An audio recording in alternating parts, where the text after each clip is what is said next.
I booked a table for two, corner seat by the window. 7:30 sharp on a Friday night. Candlelight, soft jazz wine, prearranged, everything meticulously planned. But it wasn't a date, it was a reckoning. Just a few feet away, my husband was laughing, pouring wine for a woman who wasn't me. The woman he'd been sneaking around with for nearly a year. What they didn't know, what they couldn't possibly imagine, was that sitting just one table over was her husband, and me, calm, dressed for battle, ready to destroy every lie they thought they had hidden in the dark. Rachel Myers used to believe in quiet love, the kind built slowly, day by day in dinner conversations, shared grocery lists, weekend coffee runs. She was the type who believed marriage didn't have to sparkle, it just had to be steady. At 42, she had a career she was proud of, a tenured position in business ethics at Seattle University. Her students admired her, said she had a way of making corporate case studies sound like Shakespearean tragedy. Her colleagues found her kind, competent, maybe a little reserved. But inside her Redmond home, the silence had grown too loud to ignore. She and Andrew had been married for 15 years. To anyone else, they were solid. A 2-story home with a manicured lawn, dinner parties every other month, a golden retriever named Miles who greeted them both at the door like clockwork. But Rachel knew better. She had known for a while. It wasn't just that he came home later and later. It wasn't just the cologne that lingered faintly on his shirts, something woodsy and sharp that she didn't recognize. It wasn't even the way he barely looked up from his phone during dinner anymore. It was the way she stopped being seen. She'd speak, and sometimes his eyes wouldn't even flicker from the screen. She laughed at the shows they used to binge together, only to find him blank-faced, distant. His smile had become currency spent freely on colleagues, clients, strangers, and yet somehow withheld from her like a luxury she no longer deserved. Still, she stayed quiet. She convinced herself he was just tired. Work at his firm had picked up promotion, maybe long hours, high-stakes clients, the stress of making senior partner. She told herself it was a phase, that the man who once cried with her when her father passed away couldn't possibly be slipping away. But she felt it, in the cold side of the bed, in the way his fingers brushed hers only by accident, in the polite peck on the cheek that used to be a lingering kiss. She even caught herself Googling phrases she never thought she'd type, signs your spouse has emotionally checked out. Rachel wasn't naive. She had watched friends go through infidelity and divorces, always thinking, not us. Not Andrew. He was ambitious, sure, private. But he wasn't reckless, or so she thought. It wasn't until that night, ordinary in every way, that her quiet knowing became unignorable truth. She had been grading midterms in the living room. Andrew was upstairs getting ready for an early client breakfast. He walked down briefly, kissed her forehead like always, and left his phone charging on the nightstand. The shower ran upstairs, steam curled under the bathroom door. Rachel sipped her tea, tried to focus on a paper about ethical decision-making in leadership. Then a single sound broke the air. Ping. Not loud, just enough. She looked. The phone screen had lit up, and there it was. A notification preview, simple, almost elegant in its cruelty reservation, confirmed. Verita, Friday 70 to 30 p.m. window seat. Just like she likes it. Her heart didn't race. Not yet. Not in panic anyway. It stilled, like the moment before a storm when the sky holds its breath. Rachel walked upstairs, slowly, deliberately, her body calm, her brain filing every second like evidence. Andrew was humming behind the door, completely unaware. She stood for a long time before knocking. She didn't knock. She didn't say a word. Instead, she turned around and walked back down, because something inside her had changed, not from fear, not even betrayal, but from clarity, the kind that doesn't scream, the kind that sharpens, like a blade being pulled from its sheath. She didn't want to look again. She told herself it could be anything, a business dinner, maybe something for work. Andrew often entertained clients at upscale spots in the city. Verita was just another name on a long list of restaurants he had mentioned over the years. But the words burned, just like she likes it. That wasn't a line you used for a client. Rachel sat on the edge of the bed staring at the locked screen, fingers trembling but eyes dry. Her thumb hovered over the phone. She wasn't the type to invade privacy. She had always believed trust meant giving space, even when things felt off. For 15 years, she never once asked to see Andrew's phone, never once demanded a password. But tonight, the silence between them felt like consent. The passcode, still the same. Their anniversary, October 12th, 10:12. It opened with a click that sounded louder than thunder in the still room. What she found wasn't shocking, not at first. What shook her was how ordinary it all looked. No scandal, no drama, just consistency, familiarity. There were messages, dozens of them, from someone labeled Kelsey B. Not hidden, not disguised, no fake name, no attempt to bury the trail. They texted daily, no hourly, from lunch orders to inside jokes, from blurry selfies to voice notes, from missing you already, to wear that blue dress I like. Rachel scrolled with frozen fingers until she hit the photos. There they were. Andrew and Kelsey, wrapped in hotel linens in a Napa Valley suite. A conference he had mentioned just last spring. Said it was boring, exhausting, nothing but boardrooms and bad coffee. But in these photos, he didn't look bored. He looked alive, smiling like he hadn't in years, at least not with her. Kelsey was young, blonde, vibrant. Her poses were playful, confident, comfortable, like she had nothing to hide, because she believed she wasn't the one doing anything wrong. Rachel felt the floor tilt, not from heartbreak, but from humiliation. How many nights had she waited up, convinced the traffic on I-5 had delayed him again? How many times had she picked up his dry cleaning, ironed his shirts, left a plate warming in the oven, and all the while he was holding someone else under dim lights, laughing in ways he hadn't laughed with her in years. Her eyes landed on one message: only 3 more sleeps till Friday night. I booked your favorite spot. You deserve something special. That's when the rage came. Not explosive, not violent, not the kind that makes people scream into pillows or break dishes. This was sharper, cold, like ice cracking across a frozen lake. She could have confronted him then, walked into the bathroom, screamed, shown him the evidence, demanded answers he wasn't ready to give. But what would that do?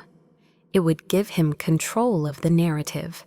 The classic play guilt tears may be some half-hearted excuse about confusion or temptation or emotional distance. She had seen this script play out in her friends' lives. She had watched women forgive too soon, only to lose more later. No, she wouldn't scream, she would plan. Rachel carefully placed the phone back exactly where it had been. Then she stood, walked to the kitchen, poured herself a glass of water, and stared out the window into the darkness. The garden lights flickered. Miles shifted in his sleep beside the back door. Inside her chest, something broke, and something stronger began to take shape. The next morning, she kissed Andrew goodbye, as if nothing had changed. "Good luck with your early meeting," she said, slipping a thermos of coffee into his hand. He smiled, distracted. "Thanks, babe. You're the best." When the door closed, Rachel stood there, not crying, not shaking. She picked up her phone and opened the university's HR portal. Requested 3 days off. She didn't plan to fall apart. She planned to get ready. Because Friday night wasn't going to be his special evening, it was going to be hers. Revenge had never been her language. Rachel wasn't built for dramatic tantrums or public humiliation. She was methodical, quiet, raised to believe that intelligence spoke loudest when it didn't need to raise its voice. And now her intelligence was burning. She poured herself another cup of black coffee, sat at the dining room table with a yellow legal pad, and began writing. Not a letter, a plan. The first piece was Kelsey Brooks, young, charismatic, and far too comfortable, texting someone else's husband at all hours. It hadn't taken Rachel long to find her online Instagram profiles, set to public gym check-ins, brunch selfies, quotes about self-care and vibrational alignment. She scrolled past avocado toast and dog park photos until she found what she needed. A wedding ring. Kelsey was married. Rachel paused. She clicked the tagged name, Jordan Brooks. Architect, founder of an award-winning design firm in San Francisco. Clean-cut, articulate. His LinkedIn profile mentioned community projects, green buildings, keynote talks. His smile was soft, his eyes kind. The kind of man who didn't deserve to be lied to either. She stared at his photo for a long time. She could have messaged him directly, sent the screenshots, written an email titled, "You should probably see this," but it felt cruel, indiscriminate. She didn't want to cause more wreckage than necessary. No, this had to be intentional, surgical. Rachel knew her power as a university professor. She had coordinated speaker panels for years, brought in CEOs, authors, developers, people just like Jordan. It was standard practice to reach out with opportunities for community engagement. So she began typing, subject speaking opportunity, sustainable urban planning. Dear Mr. Brooks, my name is Rachel Myers, a senior lecturer in the Department of Business and Society at Seattle University. We are currently curating a guest speaker series focused on sustainable urban design, and your work in the Mission Creek project came highly recommended by one of my former students. If you're open to discussing the opportunity, I'd love to meet for a brief dinner to explore potential collaboration. I'll be in the city this Friday evening and have a reservation at Verita at 7:30 p.m. Quiet Corner table. Great for conversation. Please let me know if that works for you. Warm regards, Rachel Myers. She hit send. Then she waited. Less than 2 hours later, the reply came. Thank you, Professor Myers. I'd be honored to join. That time works perfectly. Looking forward to meeting you. She stared at his message, short, professional, polite. He didn't know what he was walking into, and yet he deserved to. The hardest part came next, calling Verita. Her voice didn't shake. Good evening, I'm confirming a table for 2. This Friday at 7:30 p.m. window seat, if possible. The hostess replied cheerfully, Yes, we still have a few spots. Would you prefer a quieter section or somewhere closer to the main floor? Rachel paused for half a second. If possible, could you seat us near a reservation under the name Andrew Myers? We're colleagues working on a joint initiative and would like to be nearby if schedules overlap. A clean lie, just enough truth in the tone. Let me check. Yes, we can place you 2 tables over. Perfect. Rachel said, her voice calm. Any wine preference, the hostess asked. No, just a good view. When the call ended, she sat in silence, not out of guilt, but out of focus. She hadn't told anyone, not her sister, not her closest friend, Marcy. She knew how the conversation would go. gasps anger, unsolicited advice, someone suggesting she confront Andrew before making things worse. But Rachel didn't want to make things worse. She wanted to make things clear. This wasn't about revenge, it was about truth, delivered in the most undeniable way. She spent the next few days prepping as if for a lecture. She reviewed Jordan's projects, made mental notes of questions to ask, downloaded design articles he had written. Everything had to appear natural. Friday came fast. That morning, Andrew texted her a kiss emoji and a love you have a good class. She stared at the message for a long time before deleting it. By 6:45 p.m., she stood in front of her closet, surveying outfits not as a woman dressing for dinner, but as a warrior choosing armor. She selected a navy silk wrap dress, elegant, understated, sharp at the shoulders. Andrew once said it made her look too serious. Good. She tied her hair into a low bun, slipped on heels she'd bought last fall and never worn. No perfume, just a light sweep of mascara and a neutral lipstick that matched the stillness inside her. By 7:20, she walked into Verita. The lighting was soft amber tones reflecting off glassware, a pianist in the corner playing something slow and sorrowful. The hostess led her to her table. "Here you are, Ms. Myers. Your guest should be arriving shortly." Rachel sat, back straight, hands folded in her lap, heart beating steady. Across the room, she saw it. Their table, reserved for two. And soon, very soon, they'd be arriving, still believing the world didn't see them. But Rachel did. And so would Jordan. Not through shouting, not through accusations, but through the devastating simplicity of truth, delivered in the most polite, civilized setting imaginable. Let them drink their wine. Let them hold hands. Let them believe. She would be sitting just close enough to shatter it all. The first 10 minutes passed like slow drops of rain against glass. Rachel kept her breathing even. Her shoulders relaxed, her eyes scanning the wine menu she had no intention of ordering from. The air inside Verita smelled faintly of rosemary and citrus. Soft laughter drifted from nearby tables, but her focus was fixed on the entrance, waiting for the storm dressed as elegance. At precisely 7:28 p.m. they arrived. Andrew walked in with that same confident gait she had memorized over the years. He wore the dark gray blazer she had given him on their last anniversary, pressed tailored charming. His hand lightly grazed the back of Kelsey's waist as he leaned in to whisper something, and she laughed, head-tilted lips painted red. The maitre d' led them past the host stand. Andrew glanced briefly toward the back, oblivious to the woman watching from the shadows. Rachel didn't blink.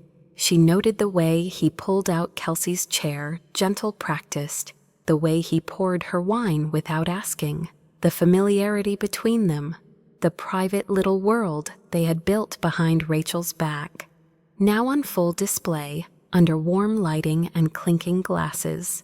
Her jaw tightened, but she smiled. Across the room, a voice interrupted her stillness. Rachel Myers. She looked up. Jordan Brooks stood there, calm, composed, a soft navy shirt tucked under a sleek charcoal coat. He looked exactly as he did in his photos, maybe a little more tired. His eyes searched hers with polite curiosity and something else, a quiet trust. She stood, shook his hand. "Mr. Brooks, thank you for coming. I really appreciate it." "The honor's mine," he replied, taking his seat across from her. "I've read about your program. It's rare to find business professors who highlight sustainable design so directly." They began with small-talk urban planning in compact cities, carbon-neutral design in downtown districts, Rachel's seminar series. She nodded, asked questions, smiled in the right places, but her peripheral vision never rested. Across the room, Andrew leaned in close. Kelsey laughed again, too loud for a place like this. Her hand grazed his wrist. Their knees touched under the table. Rachel kept her tone steady, but her grip on the water glass was firm. Then it happened. She reached for her napkin, and their eyes met. Andrew froze mid-laugh, mid-motion. His smile collapsed. The color drained from his face, like ink dropped in water. His jaw clenched. The glass in his hand trembled slightly, and he nearly dropped it if not for the waiter's reflexes. Kelsey turned toward him confused. Then she followed his gaze. Her smile faded. Rachel didn't flinch. She looked at both of them, eyes locked. No expression, no flinch, just truth, clear and devastating. Then she turned away. "Excuse me a moment," she said softly to Jordan, rising from her chair. "Restrooms just down the hall, I believe." Sure, he nodded, unaware of the storm that was seconds away from breaking. She walked calmly, heels tapping across marble tile, echoing like soft gunshots. As she turned the corner near the powder room, the hallway suddenly narrowed, and there she was, Kelsey, frozen. She stepped back instinctively, clutching her purse, eyes wide with recognition. "You're Rachel," she whispered, voice barely audible over the music. Rachel didn't answer immediately. She tilted her head. "And you're the one holding hands with my husband, while your husband is sitting less than 10 steps away." Kelsey's mouth opened, then shut. Her face went pale. Her voice cracked. "Please, not here, not like this." "Why not?" Rachel replied, tone calm. "Isn't this exactly the setting you enjoy candlelight? Pinot Noir, the thrill of secrets." "I didn't mean," she began. "I don't want excuses." Rachel cut her off softly but firmly. "But Jordan, he deserves the truth, doesn't he?" She glanced back toward the table where Jordan had begun, looking around puzzled. "Your husband should know who he's having dinner across from," Rachel added. Kelsey turned, half panic, half guilt. That's when Andrew appeared behind her. "Rachel, what are you doing here?" he asked, his voice barely above a whisper, desperate. Rachel's expression didn't change. She looked over his shoulder past the panic. "Jordan," she called gently. "Would you come here for a moment?" Jordan stood, clearly confused but polite. He approached slowly. Andrew's face contorted. "Wait, Rachel, please." Rachel stepped back, giving them space. "This," she said clearly, "is my husband, Andrew." She turned to Kelsey. "And I believe you know her, your wife." The hallway fell silent. Jordan looked at them both. Kelsey's lip quivered, eyes glistening. Andrew took a step back. Jordan's jaw clenched. He didn't shout. He didn't hit anything. He just whispered. How long? Kelsey collapsed into tears. Andrew looked at Rachel. "Please, can we talk?" Rachel's voice was even. "Oh, we will." Then she turned to the nearest waiter and said 5 quiet words. "We'll need a private room." The waiter didn't ask questions. He simply nodded and disappeared behind a velvet curtain. Rachel returned to her seat beside Jordan, who had yet to say a word. He stared blankly at his untouched glass of wine. Shoulders stiff, lips pressed tight. She could feel the tension in him, but also a quiet strength. Within minutes, they were led to a secluded room at the back of the restaurant, dimly lit, intimate, and suffocating in its silence. The table was reset for 4. Rachel sat first.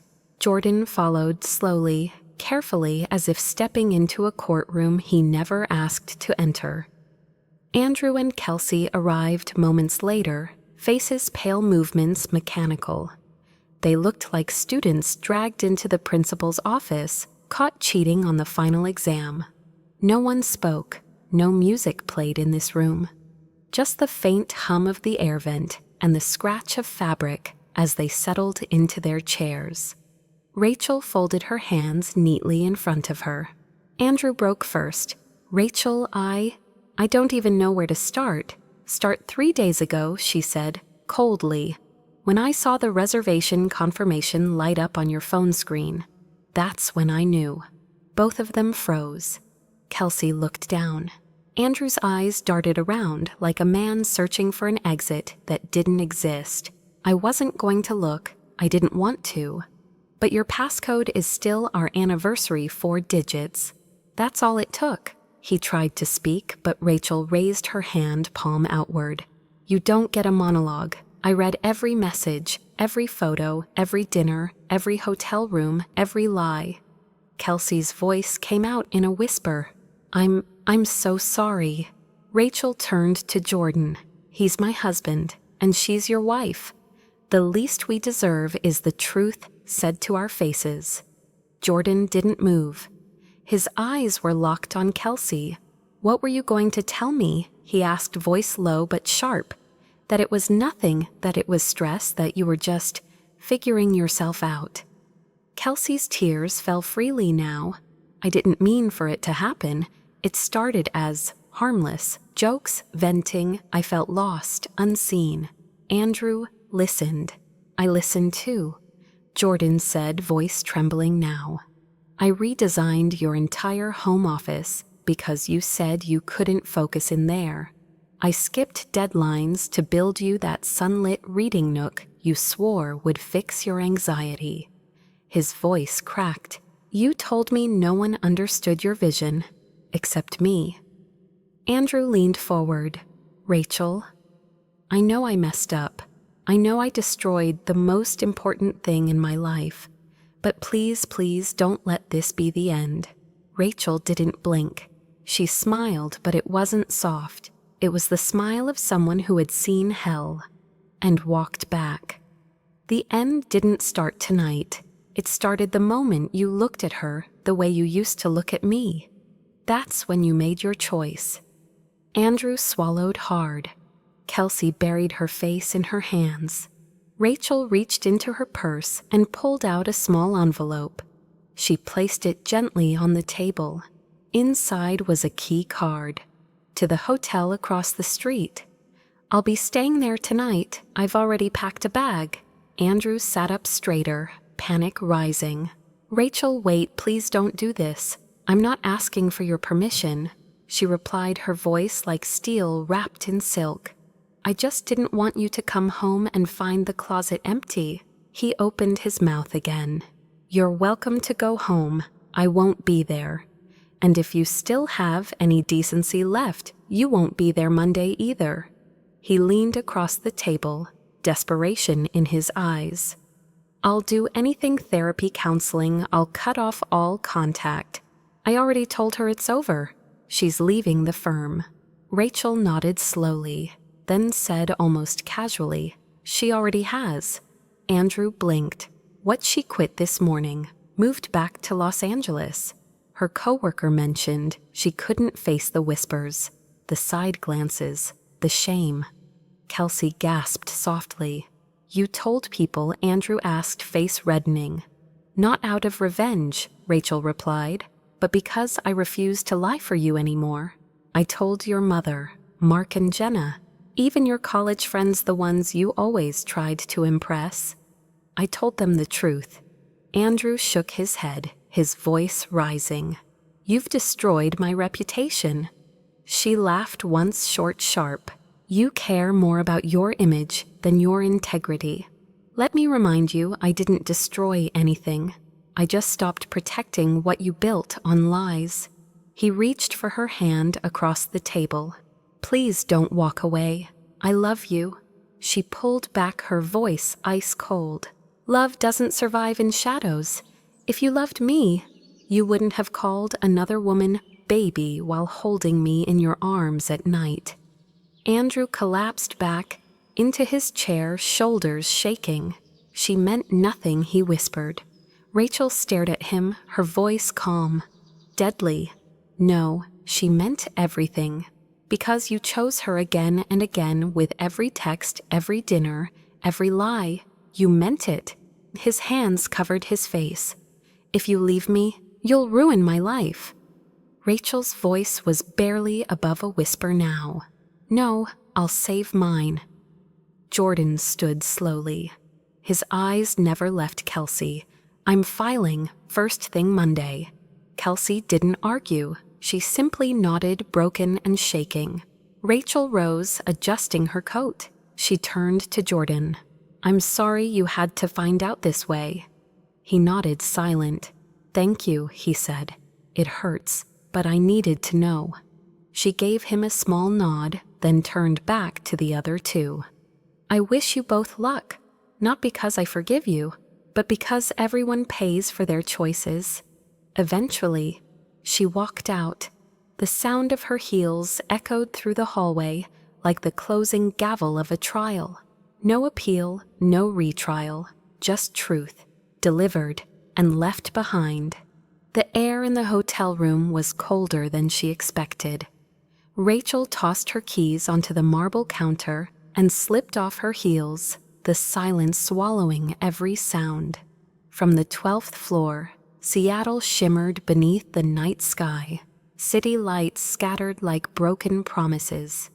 She stood at the window, one hand against the glass, and let the quiet settle deep into her bones.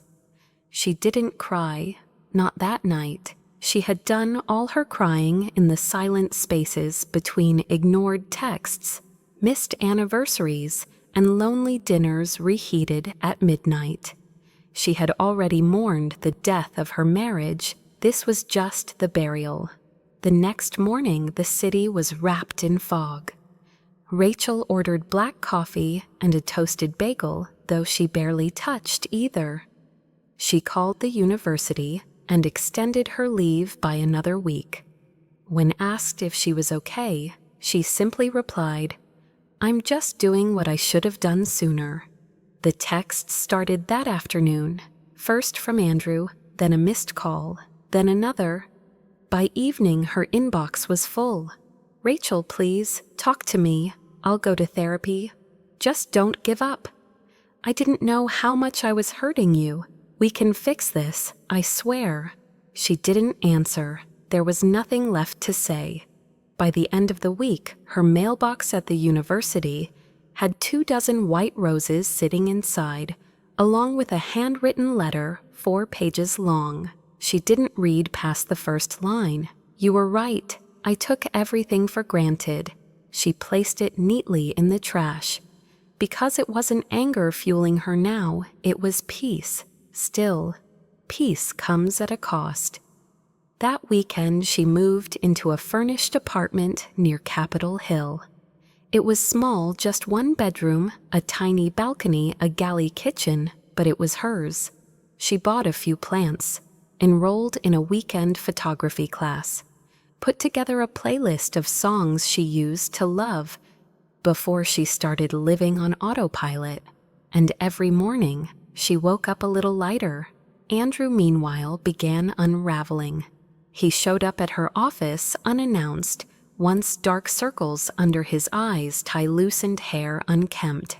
"I'm not okay," he said, standing in the hallway, like a ghost of the man she married. "I know," Rachel said, "but that's not my responsibility anymore." She closed the door gently but firmly. Within 2 weeks, Andrew's name disappeared from the firm's senior leadership page. "Extended personal leave," the notice read. A friend later told her that the partners were concerned about the optics after whispers of the affair began circulating. Apparently, someone had leaked the truth. Rachel didn't ask who. She didn't need to. Kelsey had returned to Los Angeles quietly without fanfare. Her company bio vanished overnight. Her Instagram went private. No statements, no explanations. One day, Rachel got a message from a mutual acquaintance. Saw Andrew and Kelsey at a cafe in Bellevue. Didn't look like a couple in love. More like people trying to remember why they ever broke everything for each other. Rachel didn't respond. She simply deleted the message. A few days later, Andrew sent her one final note. "I tried to move on with her, but there's nothing there. She doesn't smile at me anymore." And I don't see you in her eyes. It should have felt satisfying. It didn't. Because she wasn't waiting for him to suffer. She wasn't waiting for regret. She was waiting for herself to heal. The turning point came on a Saturday morning. Rachel woke to sunlight streaming across her hardwood floor, her favorite record playing low in the background. She was barefoot, holding a mug of fresh coffee, wearing an oversized college sweatshirt.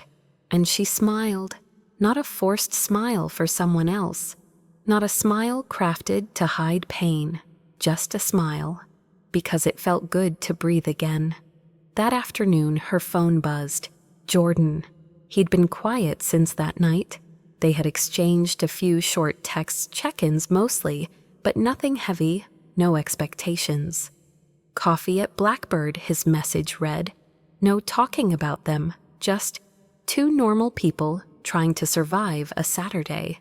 Rachel stared at the screen, then typed, "Give me 20 minutes." When she arrived, Jordan was already there. Same soft coat, same kind eyes. 2 lattes sat on the table, one just the way she liked it. "I guessed right," he smiled. "You remembered," she said, sitting down. "Of course, some details are worth getting right." They didn't talk about the affair, or the pain, or the wreckage. They talked about music, design, favorite road trips, which seasons made them feel most like themselves. And for the first time in months, Rachel laughed, really laughed. It wasn't the laugh of a woman still clinging to the past. It was the laugh of someone stepping into the light. That night, back in her apartment, she sat on the balcony with a fleece blanket around her shoulders. Watching the sky fade from amber to deep blue, she whispered to herself, "I'm not broken, I'm just rebuilt, piece by piece, on her terms." While Rachel built quietly, Andrew unraveled loudly. At first, he tried to save face. He wore polished shoes, kept his haircut sharp, smiled in the hallway like nothing had changed. But behind the performance, things were cracking. The partners at his firm began whispering first in the elevators, then in closed-door meetings. Not about the affair exactly, but about judgment, about liability, about image.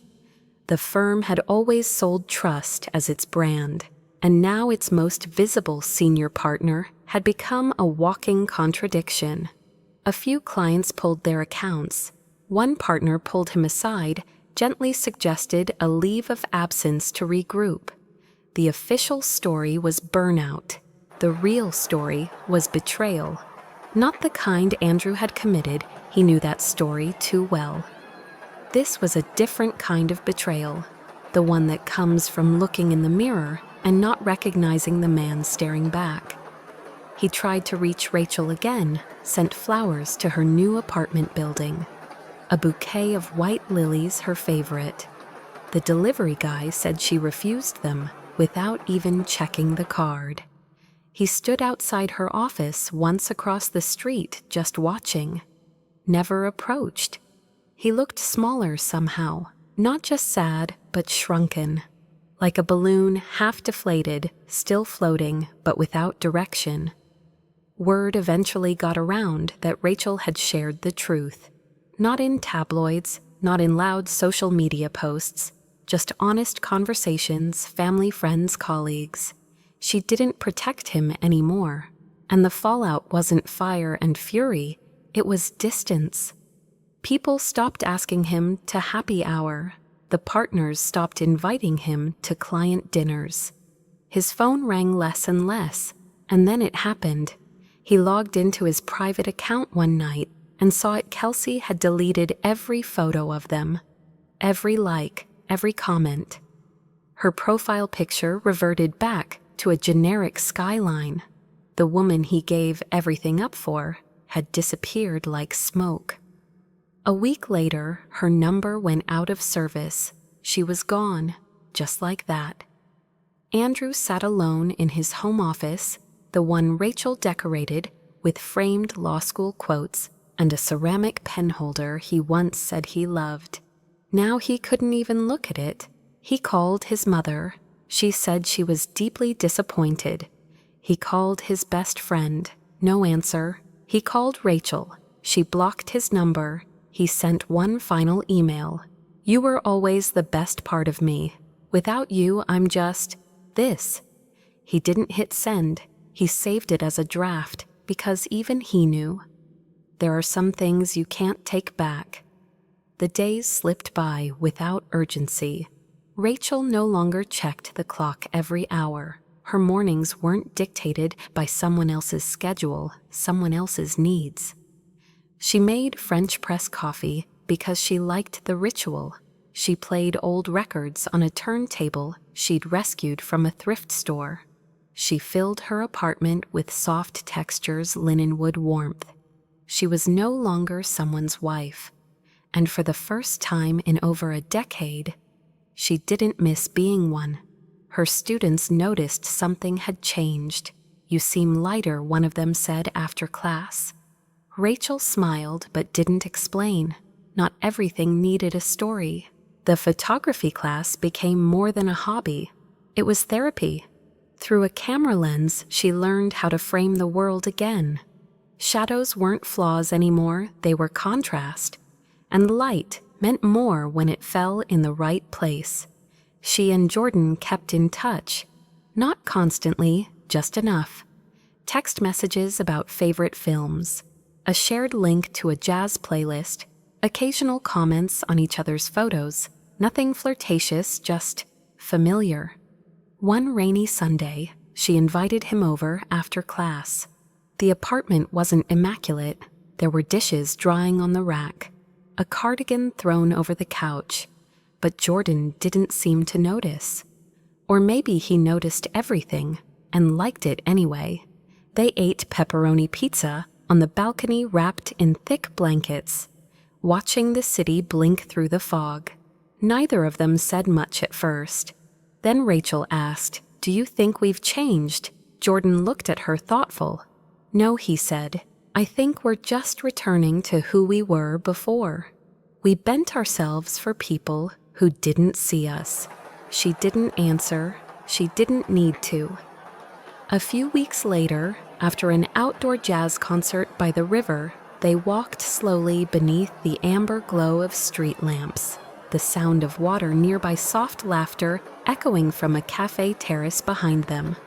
Jordan stopped walking, turned to her. "I'm not in a rush," he said. "I don't want to push. But if, one day, you ever want to try again, not marriage, not expectations, just something honest without secrets, I'd be ready."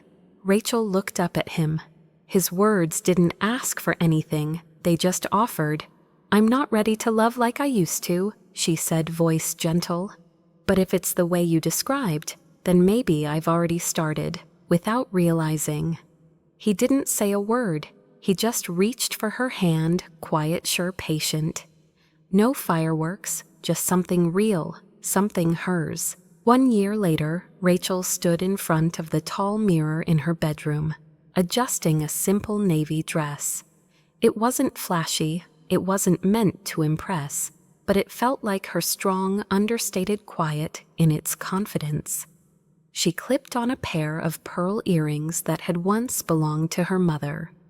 A soft, familiar weight. She was heading to the retirement celebration of Professor Ellen Grayson, her former mentor, and one of the few people who had shaped her into the woman she was. The event was being held at a downtown hotel ballroom, elegant and timeless. Rachel had expected a night of warm conversations, wine, and speeches about legacy. She hadn't expected him. The moment she stepped through the entrance, she saw him, Andrew, standing near the bar. Thinner than she remembered, his temples now streaked with gray. Still clean cut, still measured, but the confidence that once hovered around him like cologne was gone. He turned. Their eyes met. A pause. He walked over slowly, a glass of red in hand. "Rachel," he said, voice softer, rougher. Didn't think I'd see you here." "I didn't expect it either," she replied, calm but clear. He gave a faint smile. "Professor Grayson's the last one who still talks to me after everything." Rachel nodded. She always believed people could redeem themselves. He looked at her for a long moment. Then he exhaled. "I owe you a real apology. Not because you need it, but because I need to say it." She didn't speak. He continued. "After you walked out, I thought I could move on. I couldn't. I tried to hold on to what I destroyed, but it didn't last. With Kelsey, everything fell apart, faster than I imagined. And it wasn't just the relationship. I lost myself." His eyes dropped to the floor. "I spent so long pretending I don't even know who I am when no one's watching." Rachel looked at him, truly looked, and saw not the man who betrayed her, but the man left behind in his own collapse. "I hope you find peace," she said softly. He nodded, swallowed. "And you, are you?" "Okay." "Yes," she answered without hesitation. "I'm building something new, on my terms."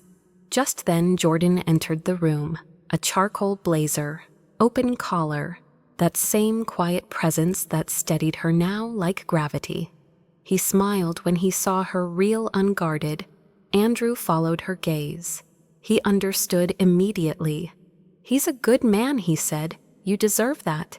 Rachel touched her hand lightly to her chest. "Thank you, and so do you. Just start again. Only when you're ready not to hurt anyone else." Andrew stepped back, as if physically giving her space to move forward. She didn't look back. Later that night, under the golden glow of the ballroom chandeliers, Rachel and Jordan danced. No declarations, no performances. Just two people who had been broken and rebuilt. Not perfectly, but honestly. There was a time Rachel thought betrayal was the end, that it shattered everything permanent, everything sacred, that once trust cracked, nothing could be whole again.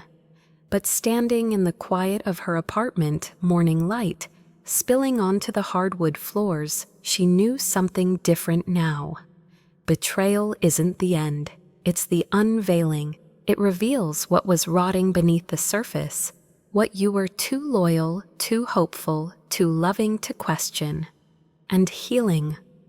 Healing isn't loud. It doesn't arrive in grand moments or poetic justice. It comes in the quiet decisions. Choosing not to answer a message that once held power over you. Choosing to smile when no one's watching. Choosing yourself every single day. Rachel didn't need revenge. She needed truth. And once she had it, she didn't scream. She let it echo on its own. So if you're holding on to something breaking you, let it fall. If someone shows you who they are, believe them. Walk away with your head high, your heart intact, and your worth untouchable. Because sometimes choosing yourself isn't selfish.